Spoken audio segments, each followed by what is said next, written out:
right, I want to welcome everybody to another episode of the Culture Shift podcast. And we got a special guest, a repeat guest, George from Ghana. And the last time we had you on here, we spoke about a plethora of things, from your government, how you grew up, what life is like in Ghana. And this time, we're going to switch it up a little bit, and we're going to speak about, the slave trade and how it all started and things like that. So, but before we get into all of that, how you been? How you doing? Doing so good. Yourself? I'm doing good. Still alive, still breathing. We thank God. So, can't complain. All right. So, um if we can kind of start basically where it began, like how did it all start? How did it come together? Like an overview of the slave trade, and basically how it affected, the cultural society and, in Ghana and West Africa. All right. Thank you for having me once again. Then I'd like to express my heartfelt condolence to the victims and then families of people in Israel and Gaza. I think Hmm. the worst feeling as of now. Then Yeah, definitely. and I pray the war should be over as soon as possible so that there will be peace. Going back to the topic, slave trade in Africa, I would like to start with who a slave is. When we talk about a slave, who is a slave? And by definition, a slave is a person who is deemed as a property. You own the person, he's deemed as a property to another. And this another person is called a master. Then you owe him, and then he's obliged to respect and obey your commands, work for you at any given point in time. So basically, that is who a slave is. And he's assumed to be a property or an equity who is owned by another person called a master. And then it's key to understand that the slave has no rights, and then whatever happens to him is at the discretion of his master. So Hmm. slavery, also to talk about slavery in Africa, I would like you to understand that the slave the slave trade that happened in Africa is very huge, and then it's gonna keep echoing on the minds of people, generations from time to come. Then, as we are right here talking about slavery, it's because of what happened. That is why we are here talking about slavery. It's gonna remain on the history of the world. Nobody can delete it because it happened in such a manner that nobody can understand. Anyway, Hmm. this what we understand or what we know is the slavery that having happened in Africa. That is the transatlantic slave trade, where slaves were shipped from Africa to other parts of the world to work as a slave. Hmm. However, it's very key to understand that this kind of slavery didn't start on the soils of African continent. In fact, history has it that slavery began 11,000 years ago in ancient Mesopotamia. That is the name of the country. And then it is present day Iraq, where we call Iraq currently, somewhere Iraq and Kuwait. That is where slavery, world history believes slavery began. Then that it was a slave community. It was a community that practiced slavery. And not just only Right. Mesopotamia, but other ancient civilizations such as Egypt, ancient Egypt to be precise, ancient Greece, ancient the Indus Empire, the Mongol Empire, and so many civilizations also practice this act of slavery. So it is very important to put it in perspective that most people think of slavery and then they think the transatlantic slave trade is the only thing that happened. But in fact, slavery existed Right. way in the ancient times, and we need to put that into perspective for us to understand this discussion. And not just that, Africa also had its own, just like other parts of the world, Africa also experienced slavery in the past. Africa was also practicing slavery before the invasion of the Europeans. You know, the transatlantic slave trade was where Europeans came to invade Africa. Let's say, yes, they came to invade Africa and then they tried to trade their goods with people to go and work Hmm. as slaves. Anyway, Africans before the invasion of the Europeans also practiced slavery. Then it is also dated back at the first century. But there are four kinds of slavery that happened on the continent of slavery, which we are going to delve deeper going forward. But Africans, just like other people, also practice slavery, like I said earlier. And then they practice this act for so many reasons. Then they practice the slave act for dominance, prestige. You know, they want to get slaves to get dominance. They want to get slaves to Hmm. get prestige.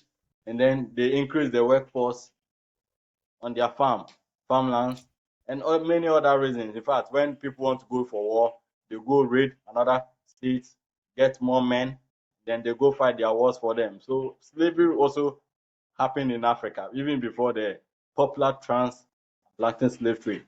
So we need to get that into Right. perspective. Let's not think that Right. Europeans came and then they started the art of slavery.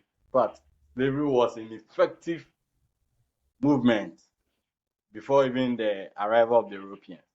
Then, to understand this form of slavery that occurred on the continent of Africa, that is what I already said. We categorize them into forms and kinds. For example, forms and kinds of we can basically categorize into two.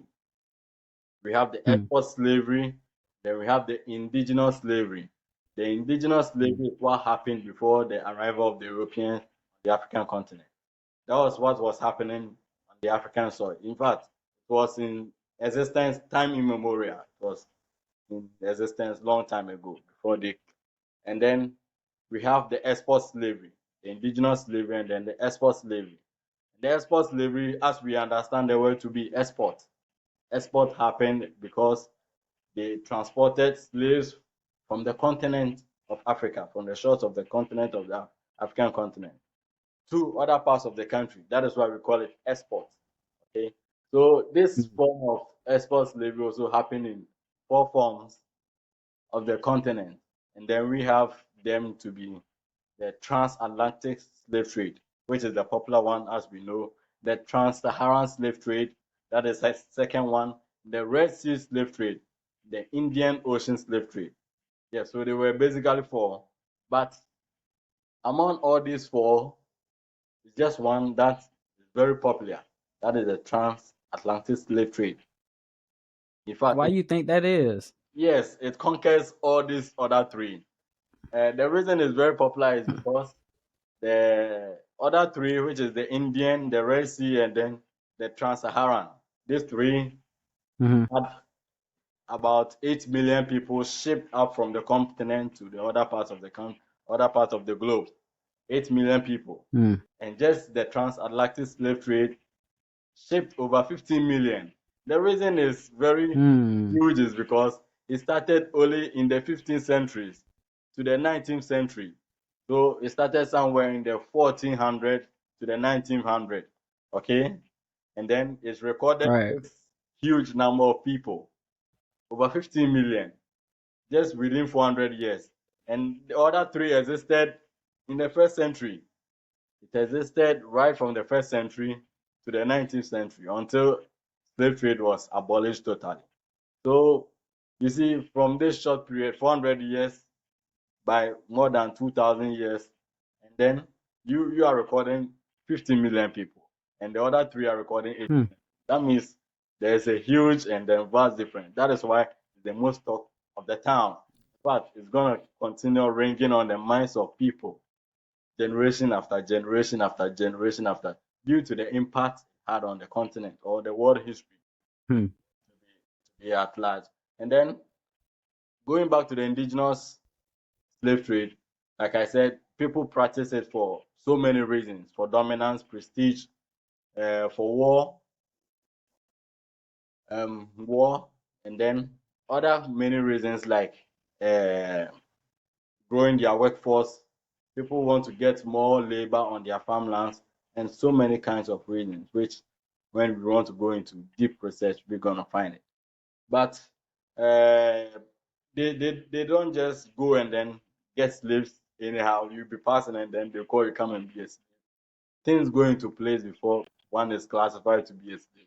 For example, if you owe me Jews, if you owe me huge amount of money, then I think you can repay it. I think you come and serve me as a slave for some number of years before your freedom. Okay. Yes. In fact, Okay. Okay. slavery, the art of slavery, in fact, even extends its boundaries into some holy books we know. It's in the Bible, slavery is in the Bible, the art of slavery is in the Bible, the art of slavery is in Quran and so many other religious books. So the art of slavery, in fact, happened long time ago, not just the 14th century, like I said earlier. Happened so many. Hey, I got a question real quick. Not to cut you off. All right, all right. But how I know you gonna give me my freedom back after so many years? Like, is there a contract or something that's signed that say, hey, I'm gonna come work for you, I'm gonna come be your slave for this amount of time? You know, Like, how that work? even in the Bible, I don't know exactly where I can find it, but in the Bible there was rules and regulations to how a slave will be treated and when and how he's gonna serve you, the period he's gonna serve you. So I think there's something we call natural law, okay? There's something we call natural law. And me coming to agree to be your slave is one thing, and you granting me my freedom is another thing. But human beings are organisms that are bounded by laws and regulations. But before Hmm. everything happens, we need, if not, there will be chaos. So literally, there was laws which govern this act of slavery and stuff. So you actually go and get your, because there is always witnesses and stuff. They had their own chiefs, their kings and stuff, their government system, and then how things were working. So literally, when Okay. you are being cheated or you can go and report and everything will get back to normal. So your freedom will be granted so far as there's an agreement. I think your question is answered. Mm, You have a follow up. gotcha. All right, going forward, Okay. people got into debt to other people and then they had no way to pay back. So they had to become slaves. Hmm. And then people uh, due to inter-ethnic conflicts that happened on the continent. Not just the continent. We heard of histories talking about the siege and then the conquering of other lands by Alexander the Great. I don't know whether I've heard of him. Alexander the Great took it on a conquer spree, Somewhat. trying to conquer the entire Mm, world. And when he gets to that stage where I conquer your stage, whether he kills your people, whether he capture your men, and women and turn them into slaves. It happened in human history. So it's not very new. So when I come and then I think I'm superior to you, I conquer your state, then take your men. Instead of killing them, I enslave them. So these people mm, are called prisoners of war. And that is how slave people got enslaved. So other reasons for uh, people getting into slave is what we call enslavement of criminals. People were criminals, and then when they catch you, come and steal my goat, mm, come and steal my sheep. In fact, it interrelates with the debt. When come and steal my goat, my cow, my livestock, my farm produce, and I feel I don't have to beat you up and kill you. I will enslave. I will enslave you. So this is how slavery used to occur. I come to conquer you and then take your people, your strong men, enslave them, take your beautiful women. And then when they take these people, they reform them and give them roles and assignment.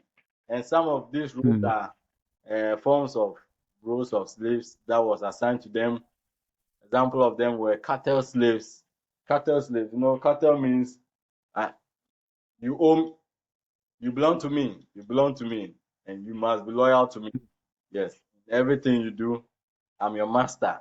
So these are cattle mm, and then like personal assistants. Anywhere I go, I respect you. And this kind of slaves, even sometimes when you read history, they blend into the families of their masters because they tend to know most of their masters in and out. Then they become family in the end, and sometimes they assign roles like domestic slaves, slaves that have to do cooking, laundry, washing, stuff. Yes. So after I conquer you, after I capture you and bring you to my home, then I redistribute this assignment to you. And then some were enslaved Mm, as sex slaves, prostitutions. Yes, some ladies were mm, used as mm. sex slaves, and some were used as military slaves. I think you are very strong, and then I have a war to go. And I think you are very strong. You're my slave. I'll take you there. I'll train you, take you there, and then if you go and die, you are my slave. Come back, you are my slave. So these are some of the Oh man. these are some of the roles and responsibilities that was assigned to these slaves in the ancient days. So getting back to the export slave, like I said, had four forms of four different kinds that happened, which I mentioned: the transatlantic slave trade, the trans-Saharan slave trade. I'm mentioning them in order. So we have the transatlantic slave trade, which is the one which happened with very high temerity, out of Hmm. descending, yes. So the transatlantic slave trade, the trans-Saharan slave trade, then the Indian Ocean slave trade, the Red Sea slave trade. Then it's in that order. The last three, like I said, we're going to put it aside and focus on the very first one, the transatlantic slave trade. In fact, that happened on the coast of Africa, from the West Africa to some part of the Eastern Africa. So slaves were taken from the Eastern Africa, the Central Africa, and brought to the Western Africa, where I find myself, Ghana. We have so many forts and castles that slaves were held in captives, awaiting slave ships to come pick them Mm. to the New World.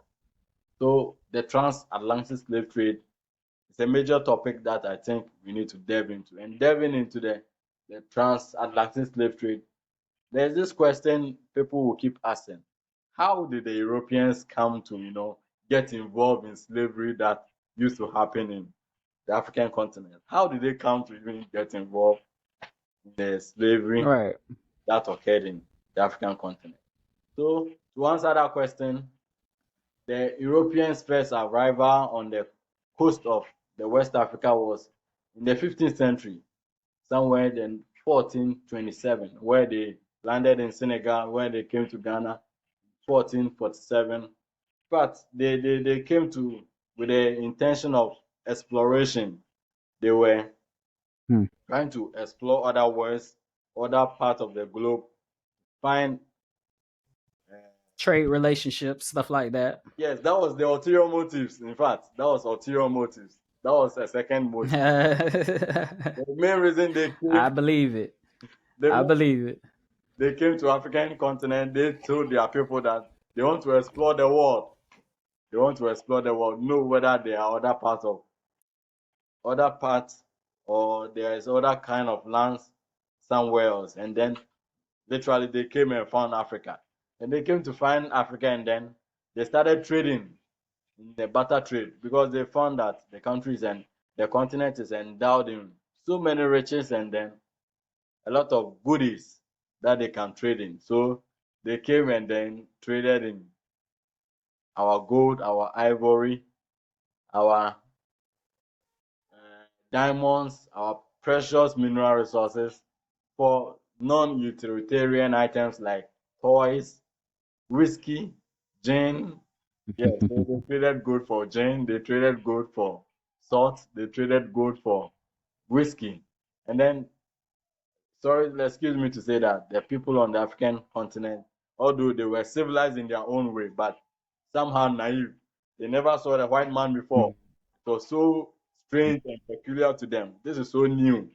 So they tried to understand them. They welcomed them very calmly.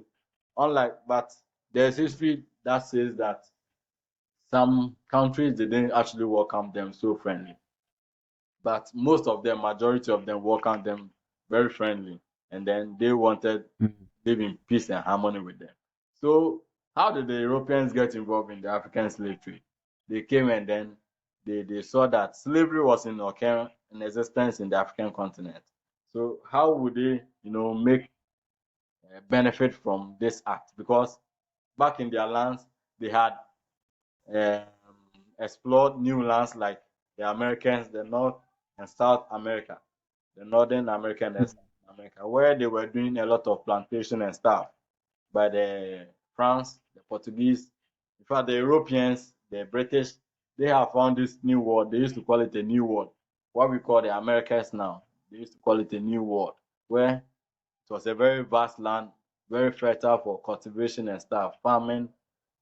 And then they needed hands. When I talk about hands, I mean labor. They needed labor, workforce on this land to cultivate this plantation to go feed the people of Europe.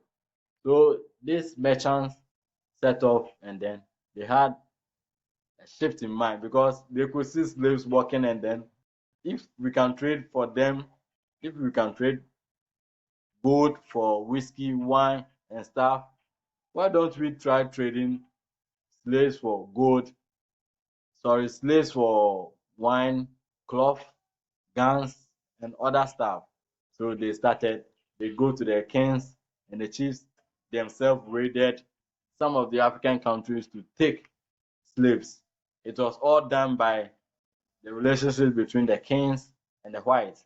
They came and then they go straight to the kings and then they offer them something like gun, whiskey, like I said, gin. That was the most important factor of trade item.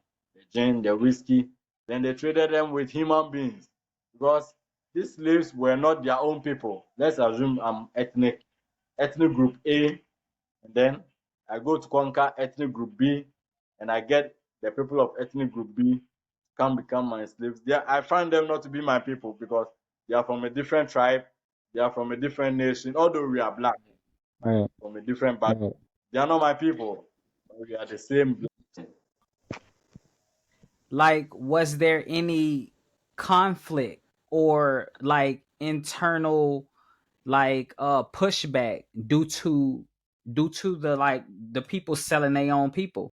I mean, I guess you saying that they're not their own people, but I mean they're of the same background, they're the same color. So wasn't like no consequences of that? Yes, like I said initially, the reason the existence of slavery, the reason for the existence of slavery in the first place is dominance. Everybody wanted to dominate the Mm, other. So in the first yeah. place, they were fighting. They were fighting. They used to fight for land, for territories. In fact, that was what used to happen in the ancient Africa. Everybody trying to struggle Hmm. for because there were no specific states. There was no uh, a central government that will show that this is my land and this is your land. Stay in your land. This is your land. Stay in your to partition each and Mm, everybody. In fact, if I'm stronger than you, I can come raid your home and then take your people, take your land. It belongs to me now. So that was the reason for yeah. increasing slave trade or slavery in the indigenous slavery in Africa in the first place. In fact, there were so many wars, there were so many conflicts, there were so many upheavals that used to exist in the African continent in the olden days. So people, if I'm stronger than you, I'll come kill your people and take your land. So I think there were so many conflicts. There were so many conflicts that caused this slavery high temerity. So if if I'm stronger than you, I come kill you and then take your land. So there was conflict. And then if I conquer you, take your people, and I don't see them to be they are my enemies in the first place. That is why I'm fighting with them. So if the whites come and then they said they are going to give me a number of guns for my slaves, my enemies, why would I hesitate? So this was what used to happen. They traded their enemies for ammunitions and guns and stuff. So that was the reason the slave trade, in fact, persisted for a very long time and then it went on so on and so on for a very long time. I don't know whether I have a follow-up question. No, that's I was just wondering, if like there was any, but you basically answered it. All right. So, did you have any people, like, I guess, advocating for to abolish slavery at all? Like, to say, hey, like, this ain't right. Let's end it. In Or was Africa, it just something that all the leaders and stuff agreed with? in Africa, Yeah. okay, to understand this very clearly, it wasn't a centralized government. It was Okay, you did say that. You did everybody say for that. himself. Yes, everybody for himself, clans, and then Right. they, Right. Right. Right. yeah. So nobody was ready. You just have to be strong, survive. Just be strong. It was like living in a jungle. Just be strong and you survive all this thing for a very long time. So nobody, if for those advocation and all those stuff to come into place, you guys to be together on the same platform before you can say, oh, let's stop slavery, let's stop this.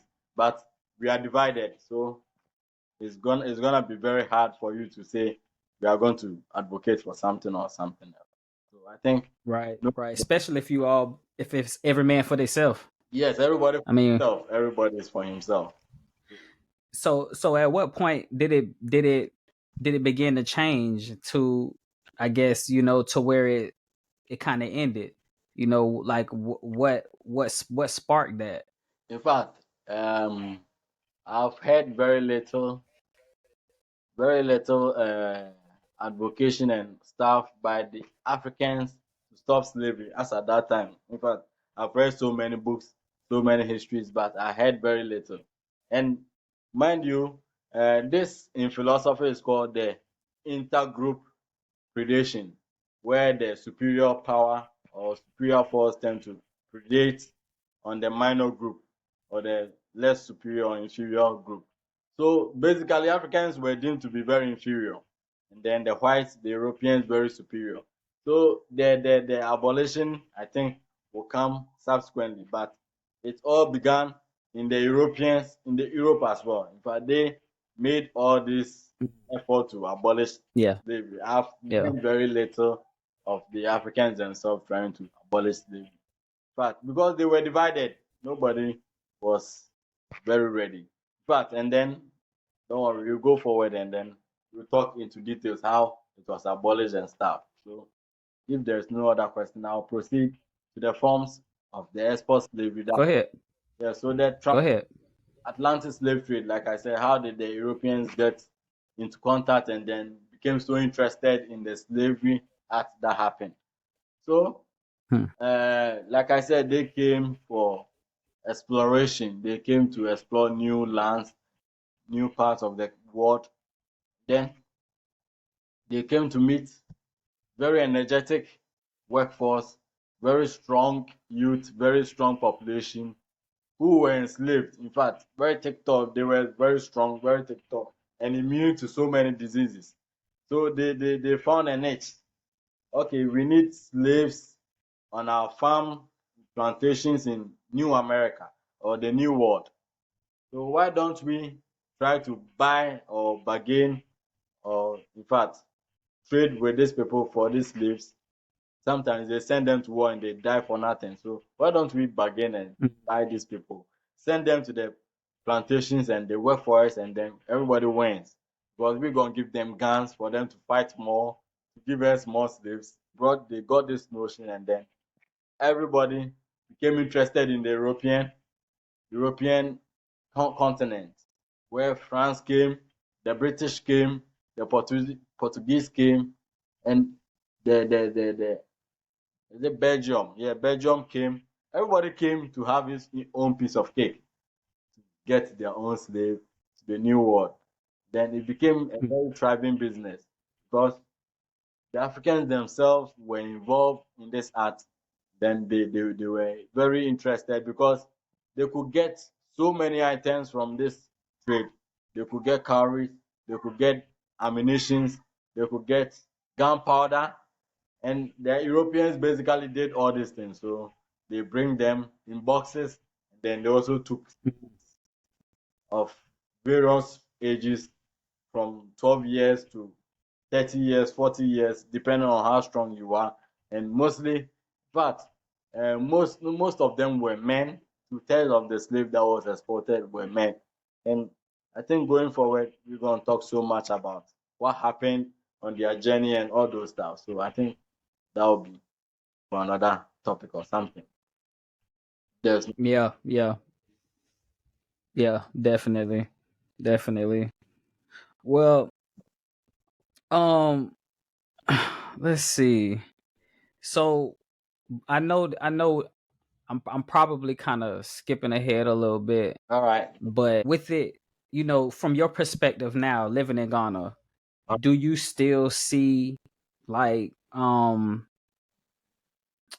guess references or like traces that kind of like how is it now, post slavery, like in your perspective living in Ghana now? Are y'all still feeling the effects from that You know, in any type of way, or y'all kind of completely moved past it? I think it's a yes and a no answer because nobody actually really focused so much on the slavery act that happened. But in the long run, it really Mm. affected the continent, such that having 15 million of your population shipped away, your energetic population, in fact, the youth shipped away to another country to go make that place a better place to be, is going to affect you. Let's assume all these 15 million people plus the other 8 million people, other slave trade was in Africa as at that time. The brains, the workforce, the workload that would have been, how beautiful and amazing the continent would have been now. So as we speak, there are so many lawyers that are working on the reparation movement. They want, like in Holocaust, some consolidation fund or some monies to, compensate what happened Hmm. that time. Yes, people, lawyers are also here trying to work on that to also get this kind of compensation to the African continent. So I think they fast track it. And like I always say to myself, if I'm gonna be a lawyer, this is the kind of movement I'm gonna align myself, because the act of slavery that happened in Africa was very bad, and then it's nothing that anybody should encourage. And if there's some compensation that needs to be done, it needs to be paid as soon as possible so that we can make up for the loss or anything that happened to the African continent. Looking at the workforce, the human resources that move or shift into, not just that. Let's assume I'm your dad, I'm in the house with you, and then I bid you goodbye, going to the farm. I'm going to the farm. Juice, I'm going to the farm. I'll be back in a few hours. And then you get to hear that your dad has been captured and sent to Yeah, a different world. See, the trauma, yeah, the mental trauma is going to bring to you. So you're not going to be your yeah. for a very long time. So all this mental trauma and stuff actually happened, which we're going to discuss into details going forward. So Mm. there's so much Yeah. that need to be discussed when it comes to slavery. There's so much. Hey, I know I lost you for a second, but we just gonna finish the last thought, and but what I was saying was there like any because you have a lot of bad stuff going on. You have a lot of other people though that wish it wasn't going on. They want to see better. They want to see it, people doing good. So was there any like groups of people that were against it, meaning not just saying, "Hey, I'm against it," whatever, whatever, but was there actual groups of people that were going out and trying to free slaves or trying to, help capture them or return them? Yes. Or was it none of that going on? It was just all people capturing people and No, it wasn't. Like I said, the whites didn't come to invade the cities to capture the slaves, but it was their own people. Then, if I'm from tribe A and you from tribe B, we are considered enemies. hmm If you hmm don't fight hard and I capture you, I doubt if anybody will come and say, I'm against the act of slavery. Because the moment you are captured in war, you become a slave or you are dead. And I prefer everybody Okay. except those with a pride, high ego, who would prefer to die rather than being a slave. A rational person will prefer to be a slave than die. Okay, so Mhm. mostly if you are captured in war, it was all about warfare. All about warfare. It was like a jungle nation. Like we said, Alexander the Great took it upon himself to conquer the entire world. He conquered Persia, Egypt, Hindus. In fact, he marched to the Sparta, Athens, and so many countries to conquer them. So that is virtually how it was in Africa. So if you're a mighty nation, Mm. you go around conquer. And nobody can tell me that as at the time of Alexander the Great, which is 330 BC, somebody could wake up and say the conquering of Alexander the Great, you become a victim to him. So it's only the strong people Ah, who are able to talk. And we have only the strong survive. only the strong. So that is the basis of life. You need to be strong and so. So it actually was enforced as a then until Mm. the 1959 mid 20th century, where people began to get independence, and then they try to get boundaries to each nation. So you could see that people had no boundaries. People had no boundaries. There was no nations, there was no countries. So just tribe, tribe, tribe, tribe. This is my land, this is mine. And if you're unable to take care of your land, somebody comes for it. So it was literally that. Everybody is faring out for himself. Everybody is faring out for himself. So you have not finished fending for yourself. You want to go fend for another slave? No, nobody will do that. Let me take care of my first. So I think it was so serious as at then. And then the whites didn't come. It was only in few circumstances that the whites themselves took guns and ammunition to go invade certain cities and took slaves themselves. In fact, if they found that, Yeah. in fact, the whites had a war with the Ashanti Kingdom, and the Ashanti kingdoms, then Dohame Kingdom, they were these great forces as at then. In fact, they used to conquer everybody. They never lost in battle. They usually don't lose in battle because they were strong and mighty.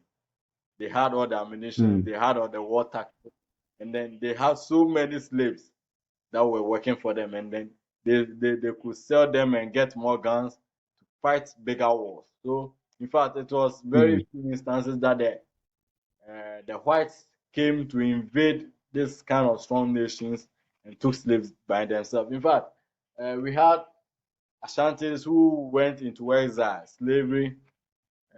Ashanti kings, one Ashanti king, Prempe, went to exile in the Sahels Islands, which is also in Africa. They took him because this king was very mighty, and in order to get in contact and trade with the people, they need to exile this. And there was this strong lady who was against the British buying slaves and stuff. Her name is Yasantua.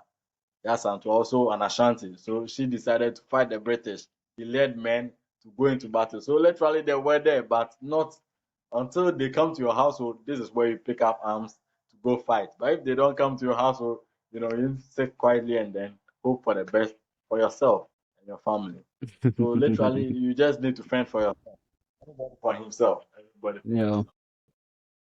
So the Man. art of slavery that occurred in Africa, there's so many to talk about, so much to talk about. In fact, how they were transported, how they were shipped, how they were treated, and all those stuff. In fact, we can talk about it in other episodes and stuff. How, in fact, this is where I'm gonna learn so much from you. After the arrival in America, you are in America and then you've heard so many stories, how they were treated. This is Yeah. I also get to learn Yeah. from you. I've been yearning so much because we've been watching Definitely. movies of Kunta Kinte being Definitely. treated badly in their American plantation and stuff. So I think this is that point that I'll get to learn so much about the African slavery that happened. Oh yeah. So I hope we get there Yeah, soon in definitely. various. Definitely. All right. Yeah, in the next episode, we definitely gonna get more, especially on our side. The perspective Yes, from yes, from yes. I that we learned have. so much. What they kind of was teaching us. which was a lot of bullshit, but you kind of gotta cipher through. You gotta cipher through it. You gotta understand what was true. Understand what was real. But I definitely give. We'll definitely talk about that on the next one. Um, so I appreciate you, for getting on here, doing this little series with me. And kind of putting out this information, teaching us, about, well, not just teaching us, because we both kind of, gonna be bouncing things off of each other. So I guess we both will be learning. Um, Sure. Because it's kind of unique, getting history from a different perspective, from somebody that lives on the other side of the world. So I look forward to it. And as always, man, I appreciate you for taking your time, man. Thank you very much. All right.